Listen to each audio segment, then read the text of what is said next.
Nope.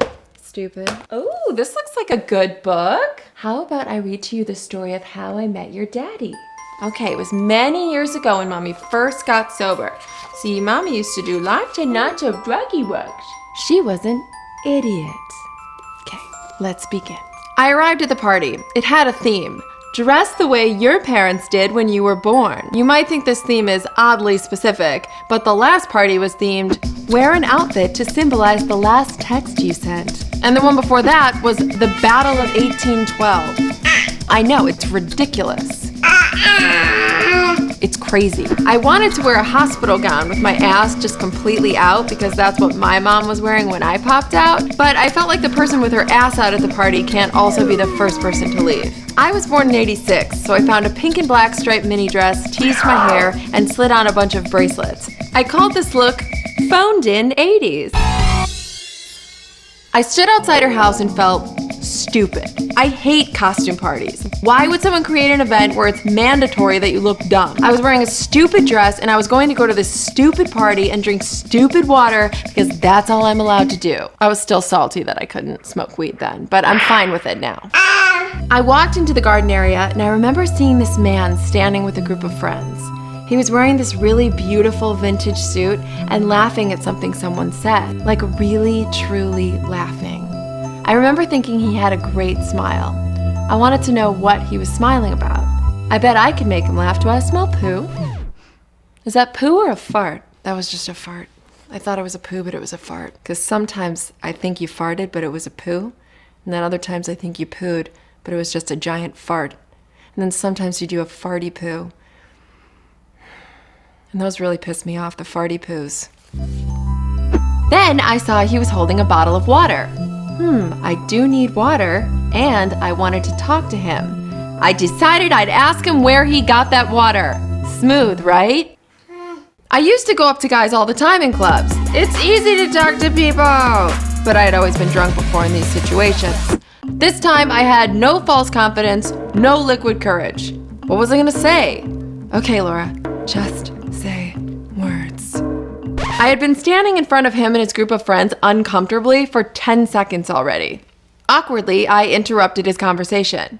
Where'd you get your water? He cocked his head to the side, smiling. He looked confused by the question, so naturally, I continued.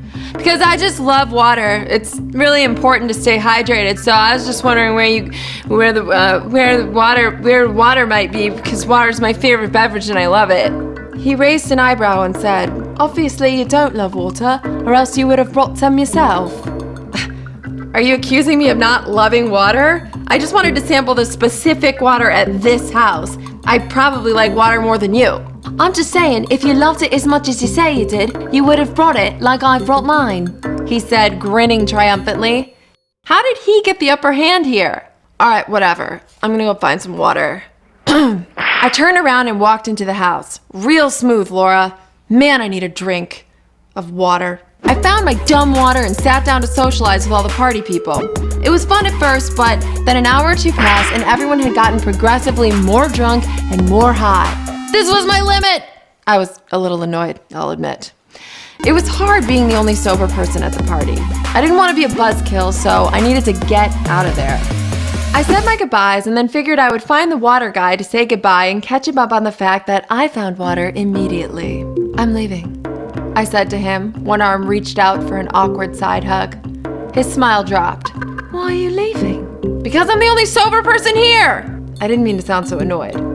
I looked at him apologetically, but he just looked excited. Exuberant, in fact. I'm sober? I was stunned. Sober? Because there's I'm driving tonight sober, and there's also if I have one drink I'll lose control and die sober. Sober. Stop it! I hadn't told him anything about myself, but suddenly we exchanged a look and it was like we knew more about each other than anyone else. Let's hold real quick, we just have a plan. Motherfucker! It was too long of a look. He cleared his throat. Do you know of any good AA meetings around here? I just moved here and I don't know a lot of people or where to stay focused. You don't think I sound like that, do you? You sound exactly like that. I don't sound anything like that. No, that's how you talk. You say, oh, hey, I'm Steeven. Yes, you do. You talk like this. You're making me sound all mental. Do you do my accent then? Oh, howdy, partner. I'm gonna get to the ranch on time to get my horse. He was British. Well, you know that. Okay, cool. There's one at the log cabin. It's where I got sober. You should meet me there. Yeah, I will. Damn, how awesome! Although that conversation would have been a lot weirder had I gone to the party ass out. The next day I called my sister. You'll never guess who I had lunch with today. Who? Steeven Hilton. You can't date him. Well, it wasn't a date. I paused. But also, why can't I date him? He's married, Laura. What?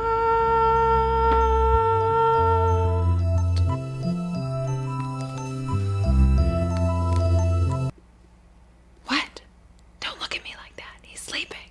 If you want to find out what happens, read the damn book. It's in the book.